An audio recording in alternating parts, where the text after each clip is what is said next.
In 2014, the coalition's water action team leader, Dave Eckert, noticed that there was an unnamed stream flowing through Dr. Martin Luther King Jr. Park here in Corvallis. Dave knew from experience that naming a creek increases the chances that people will care about it. This creek flows through both city and OSU properties and supports lamprey and beaver. So Dave initiated a 2-year process to get approval at the local, state, and finally national levels when the USGS approved naming the tributary Lamprey Creek. The name Lamprey Creek was selected because the Pacific lamprey has been a critical source of food for well over 500 generations of the Kalapuya people. To acknowledge and celebrate the naming of the creek, our community held a special event called the Lamprey Creek Awakening. One of the featured presenters was David Harrelson, who is a direct descendant of the Empinafu Kalapuya people, whose homeland we now call Corvallis. That was the first contact the two Davids had with each other, and it was the beginning of a relationship that has grown and developed during the past 8 years. So at this time, I'd like to introduce Dave Eckert, who will introduce tonight's keynote speaker, David Harrelson.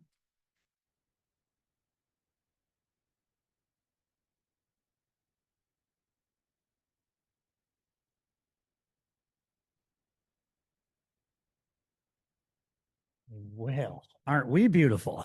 Look at you guys. That's great. Well, you're in for a big treat. I've only known David for about a little over 8 years. I've been with him a few times, and I have never seen him not joyful. Think about that. You've known somebody for over 8 years, you've only seen them joyful. What a joy that is. He's also deeply absorbed in a lot of surprisingly diverse ranges of interests. And when I say diverse, I mean diverse. How many people here are foodies? Okay, you're a foodie. David's a foodie. Okay, amongst all you foodies, whoever thought of you really needed to go to the nation of Georgia because you just love their cuisine? Anybody beside David? He's always looking forward to solutions to whatever activity he is pursuing. And if you try to have a conversation with him on anything, he will know a lot about it and he'll have solutions to it. That's really something. So he's a joy to experience. And I'm so grateful that he's giving up an evening with us tonight rather than being with his wonderful family and driving all the way down here. So this is a gift that he's giving us, and I appreciate it. I'm kind of hoping you do too. To introduce David, let me show you some of the gifts he's given to Corvallis or Champinafu. Let's see if I can work this thing. Which way do I point it? Oh, there we go. Now, I'm just going to go through these very quickly, but this was from the very first talk, very first presentation of Champinafu back in 2017, I think. And this is, Susan, this is the one you couldn't get into because it was already filled at 7 o'clock. It was at the Majestic Theater. There's David, a few years younger.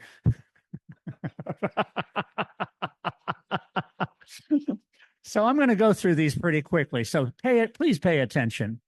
I'm not going to speak.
Keep that picture in mind.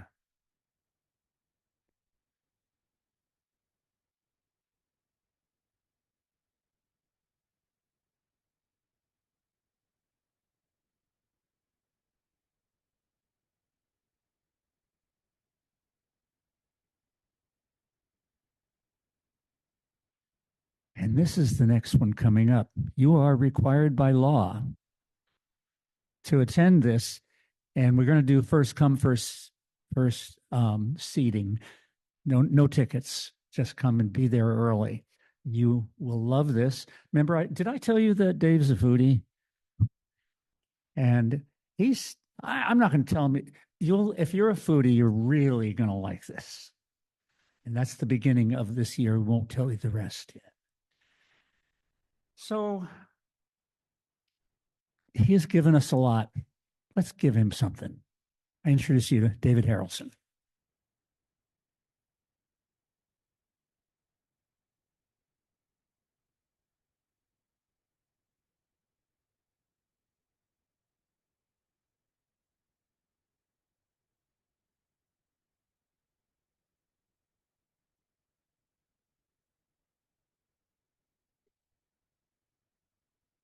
Oh, there we go.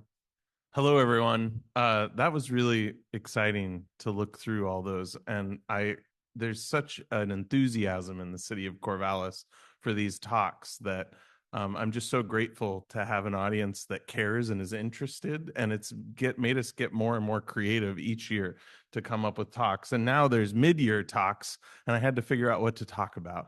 But it was so fitting that the theme this year being reciprocity. And I think, I got a chance last spring through the Spring Creek Project to meet Robin Wall Kimmerer and become friends. And it was really wonderful. And that's a big part of, OSU's relationship with Robin. And she had a book that came out that was really about reciprocity, about service berries and reciprocity. And I think that it's been on people's minds a little bit more lately. And so with that sort of becoming a theme of this event, when I was asked like, oh, would you say a few things? I said, well, yeah, we've got a word. We don't need to say reciprocity. We've got hui hui. And hui hui is a Chinookwawa word. And by the end of this, you're going to understand a lot more of what hui hui means. But hui hui means trade. This is a picture of camas bulbs. Camas is an edible plant that you eat the bulb, but it has a beautiful purple flower. I'll show you some pictures of that later. But the large bulbs in the upper left and the small bulbs in the lower right. So remember that, but we'll also look at this picture again later.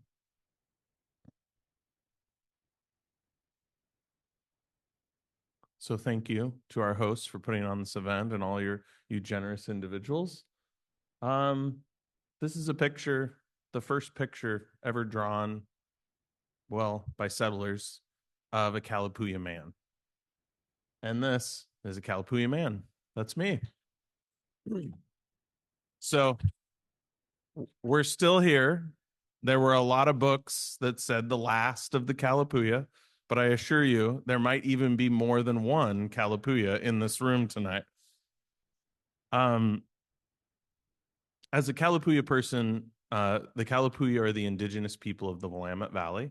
We have many different bands of Kalapuya people that spoke many different languages, but we say that we've been here since time immemorial, literally since a time that no one can remember. Implicit in that is our understanding of the oldest things we remember, right? We remember Crater Lake being formed with the eruption of Mount Mazama. We remember the tsunami in 1700 on the Oregon coast. We remember the land bridge that blocked the Columbia River. We remember the Missoula floods that happened between 13 to 18,000 years ago. Those are all oral histories that were recorded with our elders in the late 1800s and early 1900s by anthropologists. Many scientists didn't even begin to theorize these events that were told by our ancestors until decades, sometimes a century after they were recorded in our ancestors' tellings. And those stories were maintained and kept alive in our community.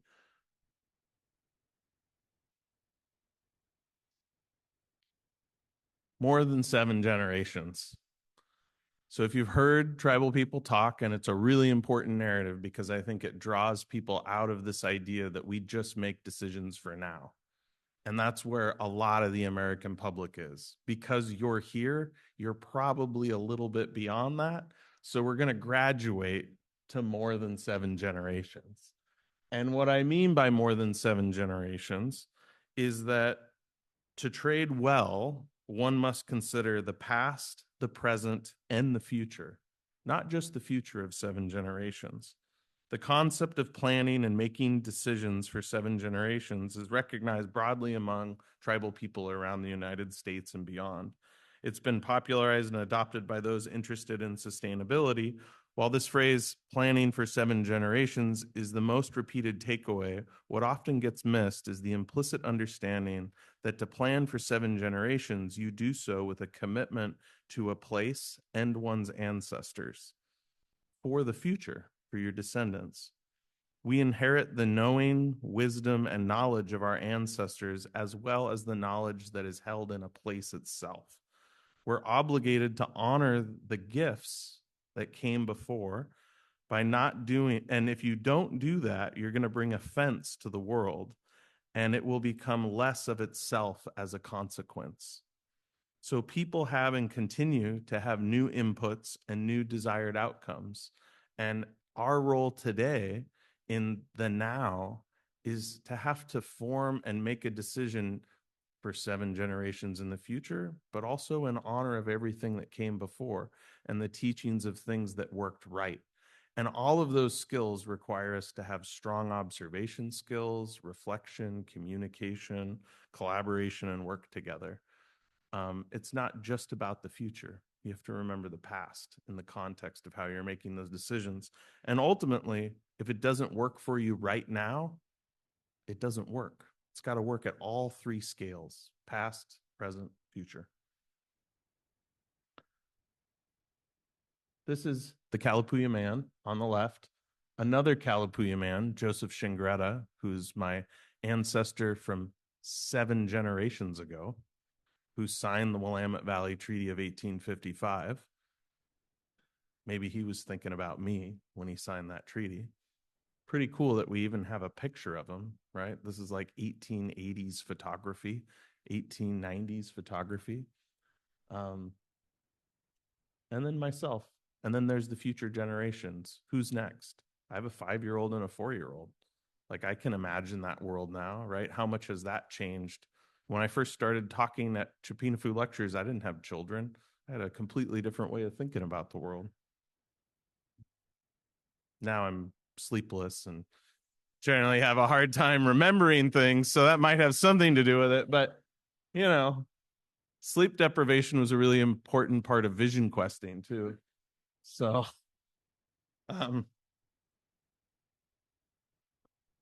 so we need to rethink wealth in order to get a basis of understanding that term hui hui. What if wealth was measured by what you gave and provided for, not what you received, collected, or hoarded? That's the way of my ancestors. Those that were wealthy and held status were those that gave and provided for others. People, plants, animals, and so on, in relationship with all living things. Our humanity is based on our ability to fulfill the obligations to care for and assist others in creating and realizing abundance.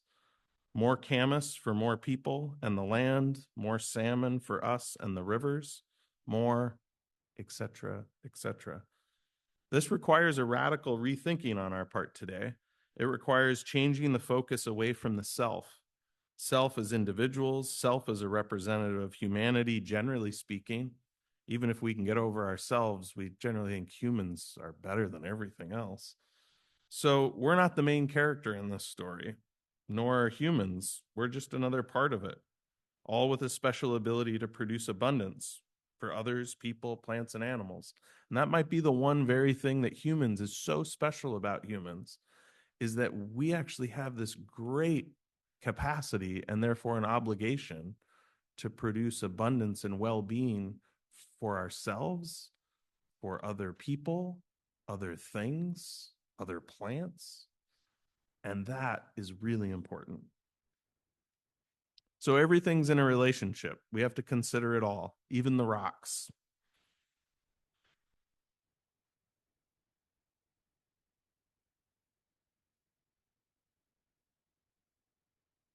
This is a drawing that has a really cool story that we're going to unveil over this next little story time.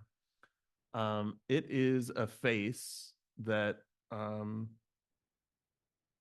yeah, it's a Chinookan face. There's a Columbia River art style from this area of the world, and it's something that I created. You know those people in your life that are really great gifters? They seem to always find or give the perfect gift. These are people strong in hui hui. They're attentive, they're perceptive, they're good listeners, and they have strong observation skills. So why I showed this picture is that this is a drawing of a belt buckle that I designed and cast out of bronze. And I did it shortly after I started working at the Cultural Resources Department. And I started working at the Cultural Resources about the same time as another person. And I wore that into the office one day. It was quite fancy. It caught a lot of people's eyes. And that person, the new hire who was with me, said, "Hey, I want to trade you for that." And I was like, "Oh, you want to trade? Like, cool. Like, let's talk, let's like do a deal." And then I shared, I was like, "Well, this is what this is, and this is what it means." When I created this, I sought to capture the ideas of radical hope, joy, and these attributes' connection to the divine world. You see, there's a spiral shape on the outside of this belt buckle. And this isn't the belt buckle, which we'll get to that part of the story. This is just a drawing of the belt buckle. And for us, these spiral shape patterns indicate this separation between this world and the divine. And so I put this face of joy and resilience and radical hope at the center of that spiral. Of course, that increased the value significantly.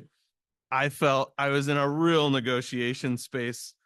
And he came back and he said, "I will give you this top of the line sound system that's worth over $1,000. And I just laughed. And I was like, "No way." Like, no. And he like insisted and talked it up. And this person was somebody who was of some means. Like, this person had money, right? And so they were trying to talk to me as if money mattered to something like this, right? And so eventually we made no deal. There was a joke later on down the road. The same person got their own belt buckle and they were very proud of it. And I buckle bumped them in the hallway, which was a grand old time. So this belt buckle had legendary status, and I held on to it for quite a number of years. And then I gave it away. I didn't trade it. I didn't sell it. My mentor, who taught me about a lot of the work that I do, was leaving and took a job somewhere else.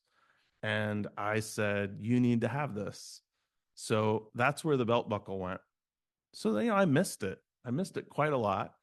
And sure enough, one day I was walking through my town at an art walk, and this was only shown in one gallery show ever, right? For like a 2-week show, this belt buckle was on display. And sure enough, in the window of this gallery, there was a portrait of all of the Chinookan faces that were in the exhibit for those 2 weeks. That a tribal artist who's Umatilla, who lives in town, went to the exhibit, saw it, drew it all, and I got the chance to buy the piece of artwork of this face. So I get to look at it now every day. And it reminds me of great stories and how some people don't have strong hui hui skills because they don't understand the value or what's important to people or the value of an object. So kind of a funny joke.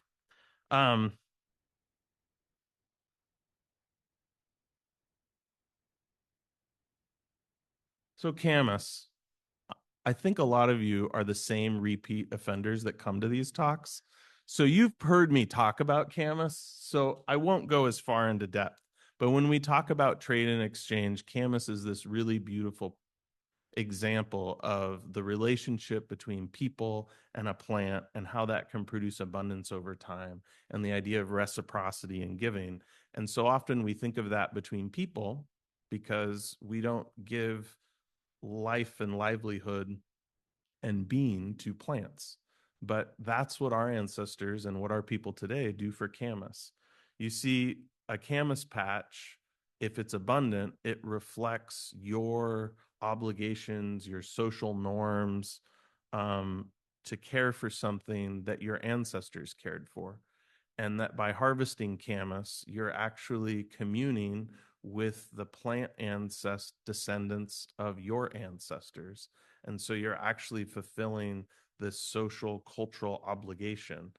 And when camas is not abundant in a patch that your family gathered from, it means something's wrong and that you should be reflecting about how to make the world a better place. And so a part of that is how one gathers camas in a good way is you go out to a camas patch and you dig up the bulbs and you keep the big ones and you put the little ones back. And it makes it so that next year, those camas bulbs don't have to compete with each other. They're not all really tight. They can actually have the room to grow and get big. When you dig them up repeatedly like that, it keeps them higher up in the soil. They don't go deeper and deeper into the ground. So they don't have to use as much energy to get up out of the ground. So the bulbs get bigger over time. And this is a reason why a camas patch that you gather from in a good way actually becomes more abundant over time. You're aerating the soil, you're spreading the bulbs out. This is a good thing. This is how to be in relationship. This is how to have good hui with the camas.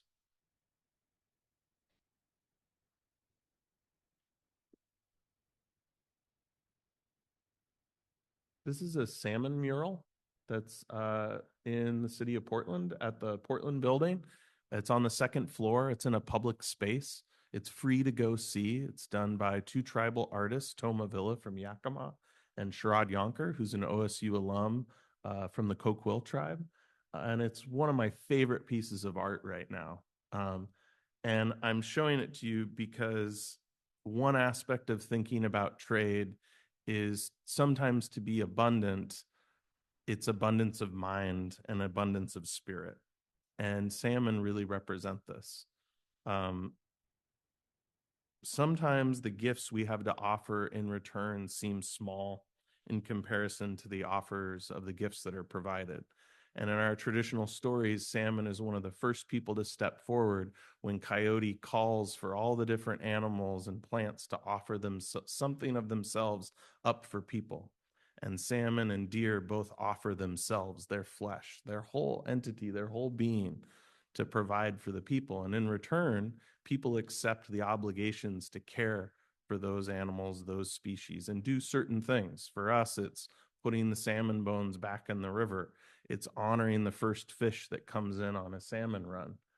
These are ways that we're in relationship, but it's not seen like quid quo pro.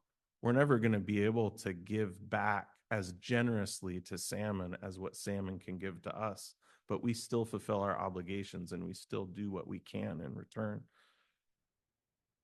And if we don't, they won't be there anymore. They'll abandon us.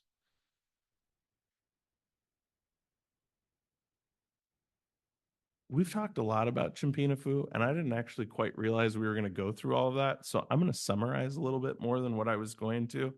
But we've had a really good run. We've had 8 years of the Chimpinafu lecture series. By my account, we've engaged probably 10,000 individuals, not unique individuals. It might just be the same 400 people every single time for my data nerds in the room. But it's a big deal. And I feel like one of the big things that changed that we saw is when we went online and we were so doubtful and uncertain, like all of us during the pandemic. And then we had a video that went on social media and we realized it had a 3,000 person reach. And we went, whoa, what happened? right? Like that's really cool. That's different than 400 people gathering at the Majestic. But it's really been a rewarding thing that's happened. And I thought that in honor of the event and hearing what you've heard, there's a lot of hooey that has happened in how that relationship has grown. And I just want to talk about some of that. It's worked because the work matters, and it matters to both of us, Dave Eckert and I, that have been collaborating. It's also because there's constantly new inputs and new desired outcomes. The framework really allows for us to be flexible and scalable, right? We don't know if we'll have funding to do a big music show at a great sound venue, but we know we're going to do something, right? And at the end of the day, we know that when you book somebody and they can't make it, we'll find somebody to get up there. It might be Dave, it might be me, but we're going to talk to you, right? And we're going to figure out what that looks like. And we've had some of those things, last minute cancellations, other things that we've navigated well. But there's always just a persistence that like, we're going to find a way to make it work.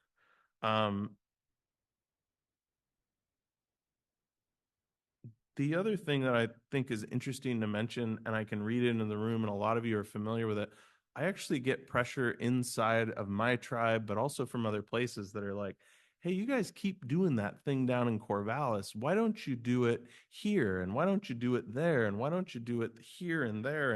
And why do you just keep going back to Corvallis? And well, the difference is Dave Eckert, which Dave steps up.